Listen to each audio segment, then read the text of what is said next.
บทเรียนในคลิปนี้ผมจะมาสอนวิธีการสร้างกลุ่มโฟลเดอร์ใน Blockbench หลักการจะเป็นยังไง ไปดูกันเลย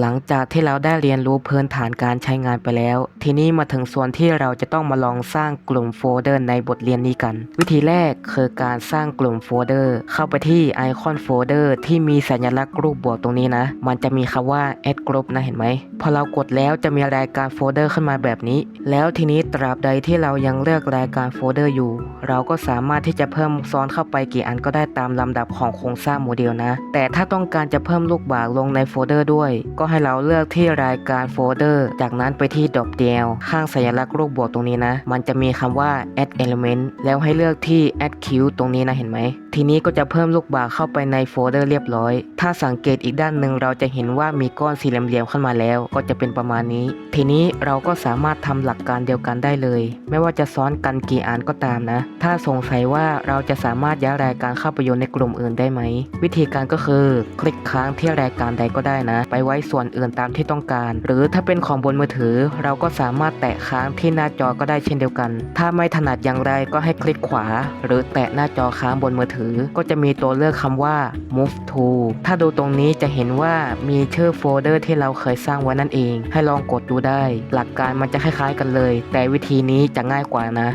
เกือบลืมไปถ้าเราต้องการจะเลือก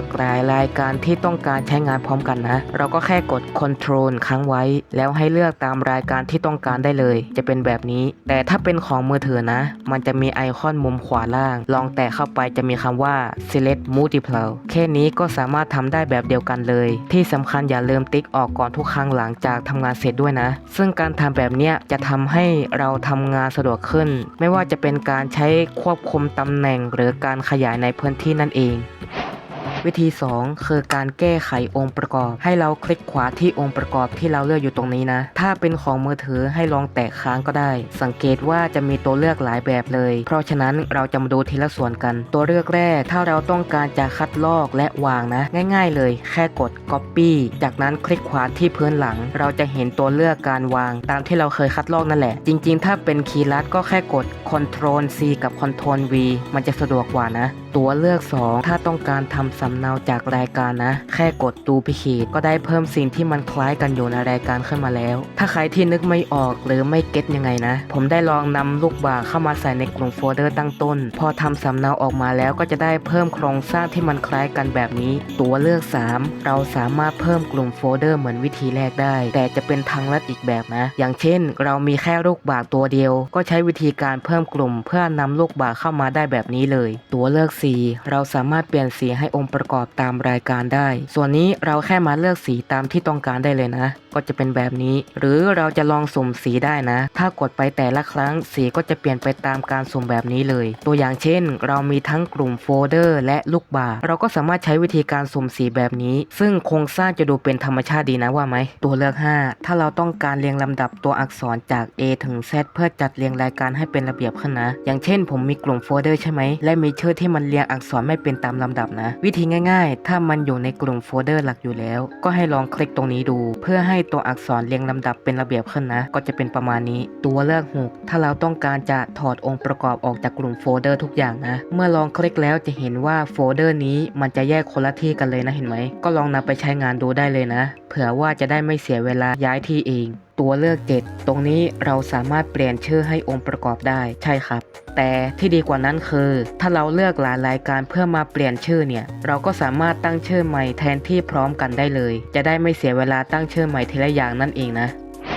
วิธีสุดท้ายผมจะมาแนะนำตัวสลับการตั้งค่านั่นเองวิธีเปิดใช้งานเข้าไปที่ตรงนี้จะมีคำว่า Toggle More Option นะเห็นไหมแล้วเราจะเห็นการตั้งค่าเพิ่มเติมที่ใช้ในการจัดการเฉพาะแต่ละรายการนั่นเองเราจะมาดูทีละอย่างว่ามันจะเป็นยังไงกันบ้างเริ่มต้นตรงนี้จะเป็นค่าตั้งต้นของ Auto UV ที่ยังปิดใช้งานอยู่ถ้าถามว่า Auto UV เนี่ยมันทำงานยังไงใช่ไหมอย่างเช่นโดยเฉพาะส่วนของลูกบากมันยังปิดการทำงานอยู่ให้เราสังเกตที่มุมซ้ายจะเห็นหน้าต่าง UV แบบนี้เลย เลย ซึ่งจะมีผลเมื่อเราทำการขยายลูกบากที่ทิศทางไหนแล้ว แต่มันก็จะไม่ขยับตามนะเห็นไหมแต่ถ้าเราเปลี่ยนมาเปิดใช้งาน Auto UV เฉพาะตัวของลูกบากเลยแล้วเรามาทำการขยายทิศทางดูนะจะเห็นว่าในหน้าต่าง UV ก็จะมีการขยายตามลูกบากแล้วนะเห็นไหมซึ่งตรงนี้จะมีประโยชน์เมื่อจะเอาไว้ใช้ในการวางตำแหน่ง UV เฉพาะด้านของ Texture ที่มันควรจะกำหนดมาให้ได้นั่นเองก็จะเป็นประมาณนี้ต่อไปคือส่วนการบันทึกเฉพาะโครงสร้างนะถ้าเราสังเกตจะมีคำว่า Export on ทุกรายการเลยนั่นแปลว่าตอนแรกทุกส่วนของโมเดลที่เราเคยบันทึกไปใช่ไหม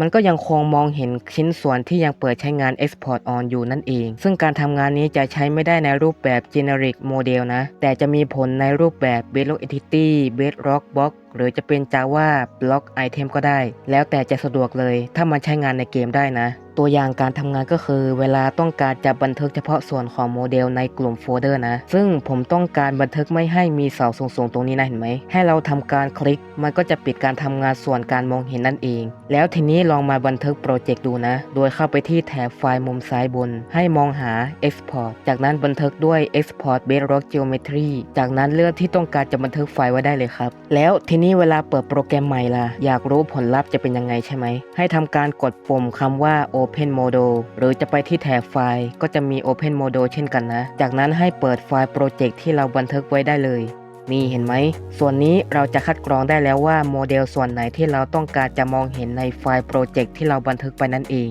ต่อไปคือส่วนการล็อกเฉพาะโครงสร้างนะถ้าเราลองคลิกแล้วมันจะไม่สามารถใช้งานได้เลยไม่ว่าจะใช้เครื่องมือใดๆก็ตามนะซึ่งผมก็พยายามลองกดแล้วล่ะมันก็ทำอะไรไม่ได้เลยจริงๆดังนั้นวิธีการปลดล็อกก็ให้คลิกที่เดิมได้เลยนะก็ถือว่าเป็นการปลดล็อกเรียบร้อยแล้วเราสามารถใช้งานเครื่องมือได้ตามปกติเลยตัวอย่างการทำงานก็คือเวลาเราจะสร้างกลุ่มโฟลเดอร์ขึ้นมาใช่ไหมแล้วต้องการล็อกส่วนที่อยู่ภายในกลุ่มโฟลเดอร์นะก็ใช้วิธีการล็อกได้เหมือนเดิมเลยถ้าเราลองดูส่วนข้างบนที่ยังไม่ได้ล็อกนะจะสามารถควบคุมทั้งหมดได้ไหมคำตอบคือไม่ใช่ทั้งหมดที่เราจะใช้งานได้นะแต่จะใช้ได้เฉพาะส่วนที่ยังไม่ได้ล็อกเท่านั้นนั่นเองสุดท้ายคือการมองเห็นตัวลูกบากที่แสดงอยู่ซึ่งในตอนแรกนะมันจะเปิดไว้อยู่ใช่ไหมถ้าเรามาลองปิดการมองเห็นเฉพาะกลุ่มของตัวที่2แล้วมันก็จะยังมองไม่เห็นนะหรือเราจะซ่อนการมองเห็นเฉพาะกลุ่มของโฟลเดอร์ก็ได้เพื่อเป็นประโยชน์สำหรับใครที่อยากจะหาส่วนของโมเดลที่ต้องการไม่เจอนะถ้าถามว่าแล้วถ้าปิดการมองเห็นไปแล้วแต่เวลาที่เราเคยบันทึกโปรเจกต์ไป